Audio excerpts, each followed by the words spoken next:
Hello and welcome to the FatBoss Guide to Windlord Mel'jarak, 10-man heroic in the heart of fear. Hello, and this encounter sort of become easier. Yeah, a little bit easier. It's a bit odd, but it's still really cool. Like the ads are respawning, all this sort of shit. There's still some stuff going on, so maybe the tactics have got slightly harder instead of just AoE everything then kill boss. But yeah, it's arguably it's less a little hard. bit, yeah.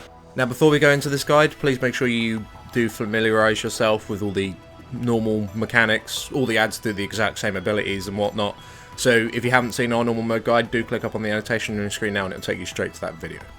Now for this encounter you want to bring 1 tank, 3 healers and a mixed DPS setup. It's important that you do have interrupters though. Yes. You want to have 3 people who can interrupt. I mean, you can include the tank in that as well. So, but yeah, you do need 3 interrupts. Now the fight has changed quite a lot, as we said, because as the ads die, they will respawn after 45 seconds. However, when these ads do die, you know the boss gets that damage taken increase and that damage dealt increase as well. Well, this only lasts 30 seconds now, and he takes 600% more damage instead of what he did on normal. So he's taking a lot of damage for that short period of time. Now because of this, what you really want to be able to do is kill a set of ads, then nuke the shit out the boss. Because this is only lasting for 30 seconds, but the boss is taking 600% more damage.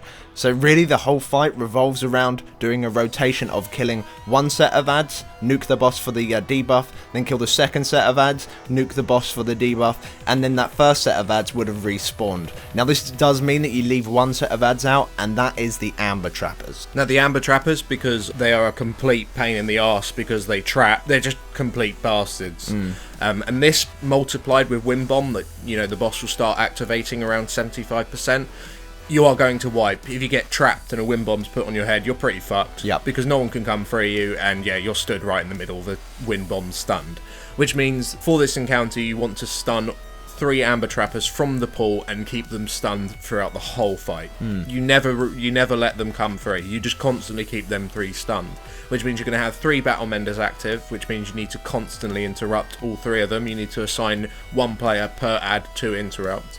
Just to note that you will have to DPS the boss and interrupt the ads at the exact same time, so setting the ads up as a focus and using focus interrupt macros is really useful, so you should probably work on using that. And you also have 3 Blade Masters up at the same time, which means they will all charge 1 person, which deals a huge amount of damage. However, that damage isn't really enough to one-shot you. However, with all the other abilities that are incoming from the boss, such as the AoE swirly shit, and his shuriken thing that fires back, that multiplied with all 3 ads hitting the same person at the same time can one-hit you. Yeah. So the healers need to be very, very quick in topping people up, and people need to be very, very quick to use personal cooldowns if that sort of situation happens, using health stones and stuff like that. It doesn't happen a lot, so you shouldn't worry about it too much. You just need to be very quick in healing people up. And of course the boss is doing kind of reduced damage. He is of course doing more damage than he was doing on normal with his base, but you got to remember, on normal, once you killed all the ads, he was doing 150% more damage to everyone, which was bad.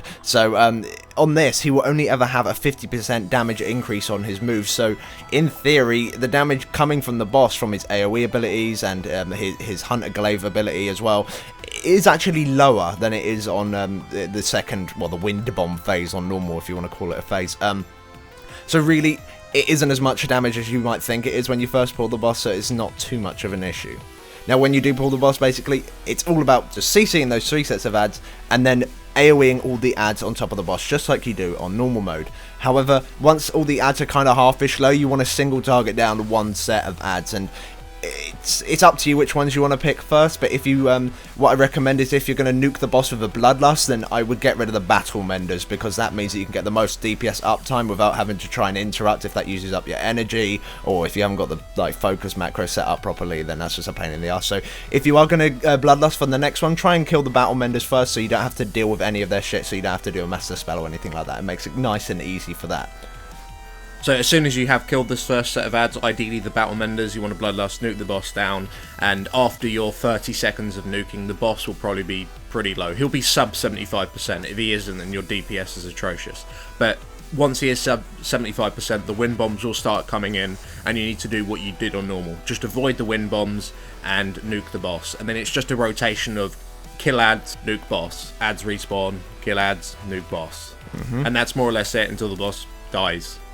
Now, a note for the tanks is that the ads won't spawn where they died. They will spawn as if they have just initially spawned when the boss is like respawned or whatever. So they will spawn in their initial position of the fight. So you want to make sure that you are even in a position to go and pick them up, or you need a hunter or a rogue to MD it to you, or a boomkin with symbiosis on a hunter to MD it to you. It just makes it easier picking it up. So just be aware that that's where they are going to be spawning, nowhere else. So thanks for watching. If this guide did help you out, please do drop us a like. It helps us out significantly. And make sure to comment, rate, and subscribe. And if you'd like to see any of our other 10-man heroic guides here by FatBoss, then please do click up on the links you see on your screen now, and that'll take you over to said bosses.